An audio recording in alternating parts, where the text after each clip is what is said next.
Boa noite a todos, camaradas. O Fernando colocou aqui uma questão essencial, é que, ao contrário do que se possa pensar, nós não estamos à beira de uma batalha, nós estamos já em plena batalha, e este é o tempo de, como o Fernando aqui explicava, organizar no terreno a campanha, de executar, de organizar e executar, de ir aos conselhos, de contactar com as populações. No fundo, aquilo que fizemos já hoje aqui um bocadinho, o plano não correu inteiramente como nós esperávamos, porque devíamos ter chegado um bocadinho mais cedo, mas ainda conseguimos fazer um contacto aqui com o comércio, com algum comércio aqui tradicional aqui da Régua, mas isto não foi nada comparado com aquilo que é necessário fazer-se ainda, não é? E eu creio que a utilidade desta sessão que hoje estamos a ter, mais do que a conversa que aqui possamos ter e que nos deixa todos mais bem informados sobre estas questões da União Europeia, da soberania nacional, do desenvolvimento regional, a maior utilidade que a gente pode tirar daqui é irmos daqui para fora, com o conhecimento e as informações que daqui levarmos, para as ações de campanha que vamos desenvolver aí pelo distrito. Eu estou cá hoje, nos outros dias não hei de estar, poderão estar outros candidatos ou não, mas o essencial, os construtores desta campanha, são vocês, os camaradas que aqui estão e amigos, e outros que não estão aqui hoje, mas que hão de estar durante essa campanha, porque esta, sabemos todos, que esta é sempre para nós uma luta desigual. Nós não contamos nestas batalhas com todas as armas que outros contam. Eu tenho andado por aí de norte a sul do país, muitas vezes com o camarada secretário-geral, outras vezes sem ele. A verdade é que a gente vai vendo aí pelas televisões candidatos às eleições para o Parlamento Europeu de outros partidos, vamos vendo fulano do PSD, do PS, mas da CDU é mais difícil, é mais raro a gente ter a oportunidade de aparecer nas iniciativas que organizamos. Não quer dizer que a gente não as organize, temos-las organizado diariamente, dias de semana e fins de semana, né? Diariamente, mas isso nem sempre passa. Agora, elas têm um valor em si mesmo, né? Porque elas vivem para lá do tempo que duram. A iniciativa que hoje aqui estamos a ter, não está aqui nenhuma televisão para nos filmar, para dar conta do que a gente aqui vai dizer, mas temos uma certeza, é que aquilo que aqui vamos dizer pode viver para lá destas paredes naquilo que cada um de vocês, amanhã, depois da amanhã, para a semana, na semana que há de vir, nas conversas que hão de ter, nos contactos que hão de ter com colegas, com conhecidos, com amigos, com familiares, podem fazer valer esta conversa muito para lá destas quatro paredes e, com isso, fazer chegar a mensagem da CDU, a proposta da CDU, o trabalho que desenvolvemos nestes anos no Parlamento Europeu, a mais e mais gente, e com isso também conseguirmos construir o nosso resultado. Ele é sempre um resultado construído a pulso. É muito mais difícil de construir no nosso caso do que no caso de outros. Agora, também sabemos que a maneira como o construímos só é possível porque temos uma força, uma CDU composta pelas forças que a compõem, com características que nenhum outro partido tem. Alguns, nem que quisessem, também não podiam fazer o estilo de campanha que nós conseguimos construir, mesmo perante todas estas adversidades. E é com essas forças, que são as nossas, não temos as de outros, mas outros também não têm as nossas, é com essas forças que a gente vai construir este resultado. Que esperemos que seja um bom resultado, como foi, de resto, há 5 anos, foi possível construirmos esse bom resultado. Bom, nossa conversa de hoje sobre a União Europeia, soberania nacional, desenvolvimento regional. É muito comum, e nestas alturas de eleições para o Parlamento Europeu, em que se fala um bocadinho mais da União Europeia, nós habituámos-nos ao longo dos anos a ouvir a respeito da União Europeia todo o tipo de promessas e mais algumas. Promessas que podemos dizer a vida veio a desmentir uma a uma. A vida e o tempo vieram a desmentir uma a uma essas promessas. Quando entramos, há 33 anos, quando entramos na então CEE, agora, entretanto, mudou de nome para a União Europeia, lembram-se de dizerem que ia ser uma oportunidade para os nossos agricultores que iam poder passar a produzir não para 10 milhões, um mercado pequenino de 10 milhões, mas para um mercado de 300 milhões. Hoje são 500. Não é? Foi uma oportunidade, de facto, não foi para os nossos agricultores, foram para aqueles que tomaram conta deste pequeno mercado de 10 milhões. Não é? Não foi propriamente os nossos agricultores que conseguiram ir além deste mercado de 10 milhões, pelo contrário. Não é? Nós temos dado algumas vezes conta destes números, que dizem muito. Em 20 anos de política agrícola comum, Portugal viu desaparecerem qualquer coisa como 500 mil de hectares de superfície agrícola útil. 500 mil hectares de cultivos e pastagens que deixaram de existir no nosso país. Foram 300 mil explorações agrícolas nesses 20 anos. Imaginem o que é 300 mil explorações agrícolas que fecharam portas. Imaginem, durante 20 anos, a cada dia que passa, 40, ou para ser mais preciso, 41 explorações agrícolas a fecharem portas neste país. Foi isso que aconteceu durante 20 anos depois da adesão à política agrícola comum da União Europeia.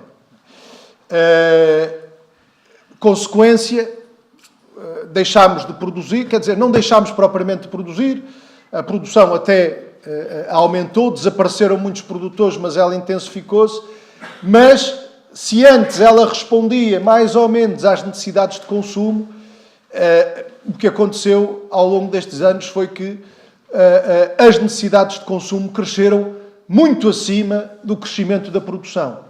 Não é que a gente não tivesse e não tenha recursos, e recursos muito valiosos, para aproveitá-los, para, se bem aproveitados, podermos aumentar a produção nacional. A questão é que ficámos mais dependentes do exterior, deixando de produzir, deixando de aproveitar como podíamos esses recursos, ficámos dependentes das importações de outros. Não é? Na altura, havia um primeiro-ministro, que depois veio a ser Presidente da República, que dizia: mas qual é o problema? Se os outros produzem mais barato do que nós, a que é que vamos estar a produzir? Vamos buscar aos outros. Não é? Nós, 20 anos, 30 anos depois, vemos as consequências dessas opções. Um país que tem um déficit agroalimentar que anda hoje na casa dos 3 mil milhões de euros a cada ano, ou seja, a diferença entre o que consumimos e aquilo que produzimos para as nossas necessidades, em valor, anda na casa dos 3 mil milhões de euros cada ano. Isto, na agricultura, nas pescas foi um bocadinho a mesma coisa. Não é? Nós abatemos cerca de metade da nossa frota pesqueira, apesar de sermos o país de toda a União Europeia com a maior zona económica exclusiva, com a maior área de mar. Dos 28, não há nenhum que tenha uma área de mar maior do que a nossa. Apesar disso, cerca de 2/3, 70%, um bocadinho mais de 2/3 do peixe que consumimos é capturado por frota estrangeira e não por frota nacional, quando podia ser capturado por frota nacional, não apenas nas nossas águas, mas mesmo em águas internacionais, como chegou a haver uma frota importante portuguesa em águas internacionais. Deixámos de produzir, não deixámos de consumir, ficámos mais dependentes daquilo que outros passaram a produzir para as nossas necessidades. Na indústria aconteceu a mesma coisa. Nós tínhamos um contributo da indústria para a riqueza do país. Cerca de 1/3, um bocadinho mais de 1/3 da riqueza que o país criava vinha da indústria. Hoje é menos de metade desse valor. E se é verdade que isso aconteceu em praticamente todos os países, na generalidade dos países, o peso da indústria decaiu, a verdade é que decaiu nuns muito mais do que noutros. E, portanto, temos composto o quadro do que foram os impactos das políticas da União Europeia nos nossos setores produtivos. Não falamos só de setores produtivos, agricultura, indústria, pescas. As políticas da União Europeia tiveram também impactos noutras áreas da nossa vida.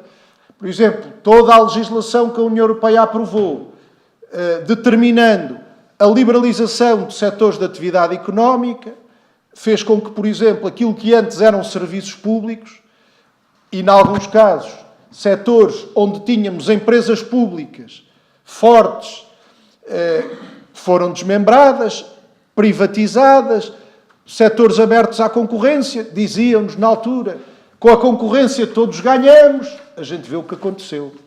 Na banca é ver o que aconteceu, os prejuízos que nos trouxe o domínio do setor bancário pela banca privada, que nós fomos chamados a pagar aí nos últimos anos, e ainda estamos a pagar no novo banco, uma fatura que já vai perto dos 8 mil milhões de euros, mas que ainda pode ir acima disso, só no novo banco, fora os outros antes. Não é? Mas é ver também o que acontece numa Galp, numa EDP, numa REN, numa PT, agora Altice, empresas públicas, que enquanto públicas deram um contributo importante para o desenvolvimento do país, que enquanto públicas, quando davam lucros, eram receitas que o país tinha, que entravam no orçamento de Estado para financiar as despesas com a nossa saúde, com a nossa educação e outros serviços públicos, que eram empresas criadoras de emprego de qualidade, de referência. Bom, o que é que aconteceu uma vez privatizadas? Os lucros deixaram de vir para nós, foram para os bolsos dos acionistas, na sua esmagadora maioria estrangeiros, e portanto é dinheiro que é criado em Portugal, produzido com o suor dos trabalhadores portugueses, mas que imediatamente sai do país, na hora de distribuir os lucros. Passaram a pagar todas elas, sem exceção, menos impostos ao Estado. Mudaram algumas delas as suas sedes para paraísos fiscais, na Holanda, ou Luxemburgo e companhia. Portanto, poucos impostos cá pagam, quando antes pagavam impostos. O emprego diminuiu e tornou-se muito mais precário. Portanto, isto foi a consequência. E já agora, para os consumidores, também a promessa que faziam, que ia ser tudo mais serviços de melhor qualidade e mais baratos, a gente está a ver o que é que isso deu, não é? Nos combustíveis, na energia, na eletricidade, mesmo nas telecomunicações. Isso está longe de corresponder à verdade. Não é? Foram consequências da implementação das políticas da União Europeia. Bom, mas diziam-nos, isso também não foi tudo negro, não é? Também há o lado positivo. Então, e os milhões que cá entraram da União Europeia? Os milhões dos fundos da União Europeia, isso não conta? Bom, e a gente diz, isso conta. Mas feitas as contas, temos que concluir que esse dinheiro que cá entrou foi muitas vezes mal aproveitado pelos nossos governos. Mas a verdade é que nunca compensou verdadeiramente todo o impacto negativo do conjunto das políticas da União Europeia, do mercado único, sobretudo agora da moeda única, do euro, desde há 20 anos. Faz este ano 20 anos que o país entrou no euro, na moeda única. Depois a circulação de notas e moedas em euro só aconteceu 2 anos depois. Mas foi logo em 99 que o país formalmente entrou na moeda única, no euro, e lembram-se, devem lembrar-se, pelo menos alguns dos que aqui estão, as promessas que nessa altura nos fizeram sobre o que o país ganharia por estar no euro. Dizia-se que íamos ter taxas de crescimento da economia, a nossa economia ia crescer pelo menos 3% ao ano, que o emprego ia crescer, que o investimento ia crescer. Até diziam, talvez se lembrem, bom, passamos hoje a ter a mesma moeda dos alemães, para amanhã termos os mesmos salários dos alemães. Os nossos salários vão convergir com os salários dos alemães. Era a convergência real que ia acontecer a seguir à convergência nominal. Bom, 20 anos de euro desmentiram completamente todas essas promessas. E deram razão às previsões e aos alertas que o PCP fez há 20 anos. A economia não cresceu os 3%, nem cresceu 2%, nem cresceu 1%. Cresceu, em termos médios, ao longo destes 20 anos, menos de 0,9%. O emprego não cresceu, pelo contrário, o que cresceu foi o desemprego. O desemprego estrutural mais do que duplicou. E, num certo período, até mais do que triplicou. Entretanto, já baixou, mas, de uma forma geral, nestes 20 anos, podemos dizer que o desemprego se situa a patamares muito acima daqueles que estava antes da entrada no euro. Consequência disso, voltámos a ter emigração, como há muitos anos não vínhamos. Gente que não encontra no seu país, dá-se esta contradição de um país que precisa de criar riqueza, que tem recursos, que não é um país pobre, ao contrário do que nos querem convencer, é um país cheio de recursos, mas que foi empobrecido, fruto das políticas que fomos tendo, mas não quer dizer que sejamos... E estamos aqui numa região que é bem o exemplo dos recursos que este país tem, que precisa de gente para trabalhar esses recursos e para criar riqueza, e que depois nem tem uma coisa nem outra. Nem trabalha aos recursos, nem tem gente que se vai embora para procurar emprego noutros países, e o país fica sem o contributo que essa gente poderia dar para o nosso desenvolvimento. Isto é inseparável das políticas a que nós ficámos amarrados a partir do momento em que entramos no euro. O nosso endividamento disparou, nós tornámos-nos um dos países mais endividados do mundo e podemos dizer que as consequências não foram só no plano económico, e já não seria pouco. A nossa produção agrícola recuou, a produção industrial recuou, já vimos que, do ponto de vista do crescimento, a economia estagnou, o desemprego aumentou, o endividamento explodiu. Isto são consequências no plano económico, com depois repercussões sociais também. Mas mesmo no plano político, o euro teve consequências profundas. Nós estamos hoje numa situação que é de subordinação face a quem manda na zona euro e na União Europeia. Quando a gente vê hoje situações como o Orçamento de Estado, os orçamentos de Estado, que a gente que se discutem e decidem na Assembleia da República. Antes de serem decididos na Assembleia da República, já está lá um burocrata em Bruxelas a olhar para aquilo e a meter-lhe um carimbo, a dizer se está ou não conforme as orientações da União Europeia. Isto é um nível de intromissão da União Europeia nas decisões que só a nós, só a Portugal e ao povo português cabem tomar, que atingiu já proporções intoleráveis. São as recomendações que todos os anos a União Europeia faz, que depois vai fiscalizar se estão vertidas no Orçamento Nacional ou não, e nos planos de reforma e nos planos de estabilidade. Ou seja, isto é já como, às vezes a gente usa esta expressão, isto já tem qualquer coisa de tipo neocolonial. É como se fôssemos aqui uma colónia de alguém, uns senhores que lá fora decidem com que linhas é que nos cosemos do ponto de vista da nossa política económica, política orçamental, das reformas que temos que fazer. Isto foram consequências da submissão do país às políticas impostas a partir da União Europeia, mas, sobretudo, aquelas que estão associadas ao euro. Eu dizia-vos há pouco, os fundos da União Europeia, sendo muito importantes, nunca compensaram verdadeiramente isto. E não compensaram de facto. Se nós virmos, olharmos, por exemplo, para este período em que estamos agora, o 2014 a 2020, que é o atual quadro financeiro da União Europeia, o chamado quadro financeiro plurianual, é o orçamento da União Europeia para períodos de 7 anos. O atual período é o que vai de 2014 a 2020. E se olharmos para o dinheiro que vem da União Europeia para Portugal neste período, são qualquer coisa à volta de 25 mil milhões de euros.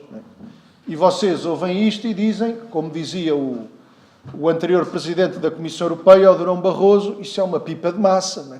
Quando se decidiu isto, Portugal vai receber uma pipa de massa, 25 mil milhões de euros. E visto assim até parece.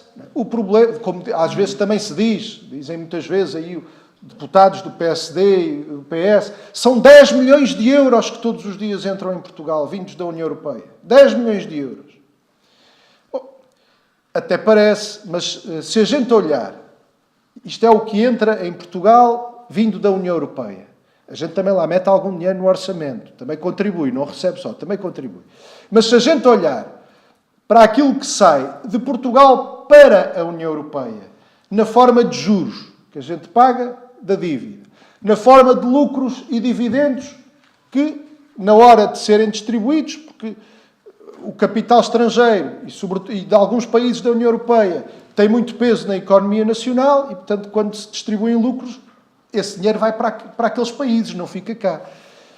Então nós fizemos uma pergunta, aqui há uns anos, à Comissão Europeia, em 2014, que era, digam-nos lá, se faz favor, quanto é que vai sair do país entre 2014 e 2020 em juros da dívida para países da União Europeia? Para a gente ter um termo de comparação. Entram 25 mil milhões, a gente já sabe. Agora digam-nos lá quanto é que sai em juros. A Comissão Europeia respondeu. Não sei se eles estavam distraídos, mas a verdade é que responderam e até disseram que foram fazer contas. Responderam por escrito, temos a resposta por escrito. Fizeram contas, que a coisa podia variar de acordo com a evolução das taxas de juros, mas de acordo com as contas deles, seria qualquer coisa à volta dos 60 mil milhões. Portanto, já estão a ver o grande negócio. Entram 25 mil, saem 60 mil só em juros da dívida. Isto é o retrato de um país que foi conduzido a uma situação de dependência, subordinação, endividamento, que mesmo aquilo que vai recebendo em fundos estruturais da União Europeia, que não é coisa pouca e não deve ser desperdiçado, como muitas vezes foi, deve ser aproveitado, mas já é largamente ultrapassado por a riqueza que nós produzimos e que sai do país devido ao endividamento que se foi criando e à dependência que se foi criando. E sai do país para outros países da União Europeia, sobretudo. Aqui chegados, esta é a realidade de que muitas vezes não se fala nas campanhas eleitorais, mas é a realidade da qual nós temos de falar. Mas aqui chegados, nós não nos limitamos a dizer, estão a ver, nós tínhamos razão. Quando dizíamos que isto não era, que estas promessas que nos estavam a fazer não passavam disso e que a vida iam demonstrar quão amargas podiam ser as ilusões que se criavam à beira dessas promessas, e de facto a vida veio-nos a dar razão, mas aqui chegados não nos chega constatar que tivemos razão. Tivemos, de facto, mas isso não nos descansa. E a questão que está colocada é como é que o país sai da situação em que o trouxeram. Há uma coisa que a gente tem muito clara. Nós não vamos sair deste buraco insistindo no mesmo tipo de caminho, no mesmo tipo de políticas. Às vezes, há quem acredite que sim. Por exemplo, o Primeiro-Ministro, António Costa, anda a dizer aí que o PS é o partido que melhor defende, sempre foi o partido que melhor defendeu a União Europeia em Portugal. Foi o primeiro amor e nunca tiveram outro, foi a União Europeia. E vai insistindo nas mesmas receitas, no mesmo caminho. Agora é o aprofundamento da União Económica e Monetária, da zona euro, a receita é sempre a mesma. Como se a gente pudesse esperar que, insistindo sempre na mesma receita, algum dia os resultados pudessem ser diferentes. Não podem. E, portanto, a necessidade que se coloca não é o país continuar amarrado ao caminho em que o têm metido, é perceber que temos de seguir outro caminho. Temos de seguir outro caminho que passe pela defesa do interesse nacional, que coloque o interesse nacional e a afirmação da soberania nacional à frente e acima de quaisquer imposições que nos queiram fazer. Desde logo, na necessidade que há de defender a nossa produção, defender a agricultura nacional, as pescas, a indústria. Só produzindo mais é que nós vamos conseguir dever menos ao exterior. Só aproveitando os tais recursos que temos, na agricultura, nas pescas, na floresta, na indústria, é que vamos conseguir tornar-nos menos dependentes. Isto vai exigir, nós confrontarmos determinadas políticas da União Europeia, a política agrícola comum, determinados aspectos da política agrícola comum, da política comercial, mas se não o fizermos, nunca teremos resultados diferentes daqueles que tivemos.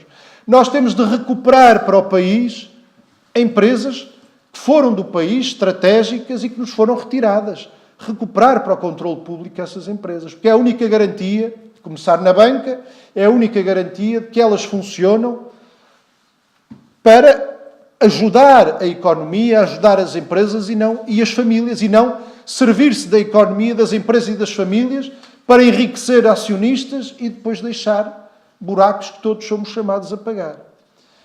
Nós temos de perceber que é possível, com outras políticas, ao contrário do que a União Europeia nos diz, financiar devidamente as funções sociais do Estado, a saúde, a educação, a segurança social, que é possível valorizar o trabalho e os trabalhadores, valorizar as pensões. Nós continuamos, e sobretudo desde a entrada no euro, com uma distribuição extremamente desigual do rendimento nacional, da riqueza nacional, em que a parte que cabe dessa riqueza nos salários, naqueles que efetivamente a criam tem sido cada vez mais pequena. Conseguimos, nestes últimos anos, nestes últimos 3 anos, alterar um bocadinho esse caminho, com a elevação dos rendimentos, do salário mínimo nacional, ainda das pensões, ainda muito aquém do que era necessário, mas foi o suficiente para pôr a Comissão Europeia de cabelos em pé, a fazer ameaças e chantagens. Não é? Lembram-se das chantagens que fizeram no momento em que decidimos aumentar o salário mínimo nacional. Foi contra as recomendações da União Europeia que nós conseguimos implementar essas medidas.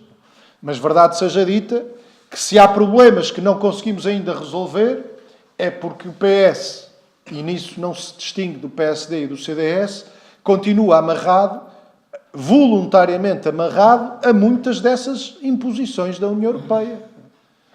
Às vezes, como ainda recentemente vimos, até defendendo que se vá além dessas imposições, por exemplo, em relação ao déficit. Não é? Fizeram aí a festa que fizeram a respeito do déficit. Faltou dizer que cada décima mais que ficaram à frente das imposições da União Europeia foram quase à volta de 200 milhões de euros que faltaram na saúde, que faltaram na educação, que faltaram em serviços públicos essenciais, que faltaram no combate às assimetrias regionais, no investimento no interior do país. Nós estamos com níveis de investimento, ao contrário do que há uns anos nos diziam, nós estamos com níveis de investimento, como há muito tempo não se via, tão baixos que eles são, não chega sequer o investimento que a gente faz no nosso aparelho produtivo, não chega sequer para repor aquilo que se vai desgastando e que se vai inutilizando. E com isto o país está a perder capacidade produtiva, em vez de alargar e de reforçar. Ao contrário do que alguns dizem, alguns vêm muitas vezes, quando nos ouvem com esta conversa, crítica, porque crítica é a situação, dizerem, vocês são sempre dos que dizem mal, dos que estão sempre do contra. Pois, mas é que isso, é verdade que somos críticos, somos desde o início muito críticos disto, mas isso nunca adotámos uma postura da crítica pela crítica e de ficar de braços cruzados. Ainda há dias, a semana que passou, apresentámos o nosso trabalho desenvolvido no Parlamento Europeu nos últimos 5 anos. Porque a gente tem esse hábito, que é prestar contas do trabalho que andamos a fazer. Outros não o têm. Nós prestamos contas do trabalho que fizemos. E quem olhar para esse trabalho, e para as comparações, às vezes até aparecem aí nos jornais, até para eles às vezes é difícil esconder isto, verá que não houve nenhum partido no Parlamento Europeu que, como o PCP, como os eleitos da CDU, tenha trabalhado tanto, tenha apresentado tantas propostas, tantos relatórios, perguntas às instituições da União Europeia, à Comissão Europeia, ao Conselho, propostas de alteração à legislação da União Europeia. Foram mais de 500 intervenções que fizemos em plenário. Foram mais de 20 relatórios e pareceres da nossa autoria. Foram mais de 1000 perguntas à Comissão Europeia e ao Conselho. Só a CDU, os 3 deputados da CDU, 3 em 21, só os 3 da CDU fizeram mais, por exemplo, perguntas à Comissão Europeia do que todos os outros 18 deputados juntos dos outros partidos todos juntos. Ora, não nos venham acusar propriamente de uma postura que se limita à crítica pela crítica. Pelo contrário, não há ninguém que tenha trabalhado tanto no Parlamento Europeu quanto os eleitos da CDU nestes últimos anos. Mais de 4.000 declarações de voto. Isto, dito assim, diz pouco. O que é que vale fazer uma declaração de voto? Quer dizer uma coisa muito simples. É que não há um voto no Parlamento Europeu, e é muita coisa que lá é votada, que a gente não analise e não faça uma avaliação própria. Não é o que os grupos políticos mandam, outros seguem as listas dos seus grupos políticos de voto. Há lá alguém que faz uma indicação de voto e depois estão lá os outros portugueses a decidir, a votar, às vezes nem sabem o que está a votar. Ora, nós apreciamos cada relatório, cada parecer, cada proposta de diretiva, de regulamento, fazemos uma apreciação e depois definimos a nossa posição em função do que é a avaliação que a gente faz das consequências daquilo para o nosso país, se é positivo, se é negativo, e temos um sentido de voto próprio. E prestamos contas da apreciação que fizemos. Por isso, mais de 4.000 declarações de voto. Não há nenhum partido dos outros que lá estão que tenha um trabalho semelhante. E é este trabalho, em prol da defesa dos interesses do país, dos trabalhadores e do povo, que é importante agora nós reforçarmos. E isso só de uma maneira, que é reforçando a presença da CDU no Parlamento Europeu. Somos 3 apenas, como eu dizia, em 21. São 21 deputados portugueses, em 750 dos 28 países. Podíamos ter recuperado alguns lugares, agora com a saída do Reino Unido, vários países ganharam mais lugares no Parlamento Europeu. Nós não recuperámos nenhum, perdemos, já tivemos 25, 24, 22, podíamos ter recuperado agora, não o conseguimos. Nós propusemos uma solução que permitiria a Portugal recuperar deputados que perdeu no passado. PS, PSD e CDS não a aprovaram, e o Bloco de Esquerda também não. Absteve-se. Os outros votaram contra a nossa proposta. E, portanto, vamos ficar com os 21 na mesma. É importante que agora, quando vierem aí pedir mais deputados, os outros se lembrem daquilo que lá andaram a fazer nestes anos. Mas é sobretudo importante, porque a maior parte das pessoas não tem conhecimento disto, que nós transformemos esta realidade em consciência na cabeça em cada uma das pessoas, que cada uma das pessoas tenha consciência desta realidade. Porque, se assim for, teremos melhores condições para, enquanto CDU, poder progredir, avançar, reforçar a nossa presença no Parlamento Europeu. E esta é só a primeira de outra batalha muito importante que vamos travar logo em outubro a seguir, que é a das eleições para a Assembleia da República. Tem uma particularidade, como o Fernando dizia ao início, é que nestas eleições para o Parlamento Europeu os votos vão todos para o mesmo sítio. É um círculo nacional único. E o voto aqui do Distrito de Vila Real entra no mesmo sítio do voto de Lisboa, ou do Porto, ou do Algarve, ou das Ilhas. É um círculo único. Conta tanto este voto para eleger deputados, como conta um voto de Lisboa. E no final das contas, cada voto pode fazer a diferença. Nós já tivemos situações no passado, nas eleições para o Parlamento Europeu, em que ficámos à beirinha de poder eleger um deputado. Faltaram-nos muito poucos votos. Houve uma altura que nos faltaram 2.000 votos. Era um voto em cada freguesia do país, nem era preciso tanto. E tínhamos conseguido eleger mais um deputado. E, portanto, cada voto conta. E tem que ser com esta convicção que nós temos de partir aí para a batalha de que falávamos no início, do esclarecimento, da mobilização, do convencimento, com as armas que temos na mão, que são estas, a do esclarecimento, da mobilização e do convencimento pessoa a pessoa. Enfim, são as que temos, mas é com elas que a gente tem construído os nossos resultados e que podemos construir este também. Com a certeza de que o resultado que conseguirmos nesta vai depois pesar nas forças com que vamos travar a batalha que há de vir em outubro. E a força com que sairmos das duas será o que vai determinar se nós avançamos ou se andamos para trás. Se levamos mais longe o caminho que se iniciou nos últimos 3 anos de recuperação de direitos e de rendimentos, de melhoria, ainda que muito aquém do que é necessário e do que é possível, das condições de vida, ou se andamos para trás. Se levamos mais longe, se andamos para trás. Dar mais força à CDU, e acho que isto também ajuda aí nas conversas que a gente vai ter. Acho que, apesar de tudo, já há mais gente, mas ainda não há gente suficiente a perceber o papel que a CDU teve nos últimos anos na vida nacional. Já há mais gente, embora não há gente suficiente a perceber que sem a CDU, sem o PCP, sem a intervenção dos verdes, nós não teríamos conseguido ter muitos dos avanços que tivemos nestes últimos anos, da elevação do salário mínimo nacional, do fim dos cortes nos salários, da redução das taxas moderadoras, da valorização de prestações sociais como o abono de família, diminuição dos impostos sobre o trabalho, um aumento, um bocadinho, ainda aquém do necessário, dos impostos pagos pelos grandes grupos económicos, né? Os manuais escolares gratuitos, etc, etc, etc. Nada disto teria acontecido não fosse a intervenção do PCP, dos Verdes, da CDU, mas também, sendo tudo isto pouco, só conseguiremos mais se a CDU tiver mais força.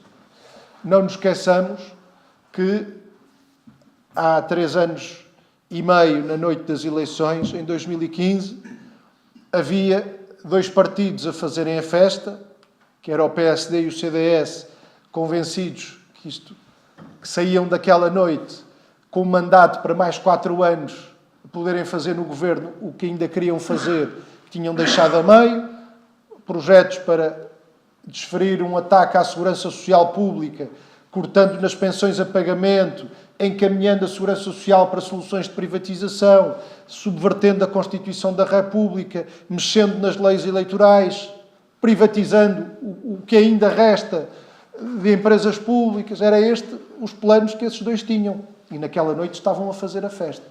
Depois tínhamos outros 2 partidos, o PS resignado, que deu nessa noite os parabéns ao que disseram ser os vencedores das eleições.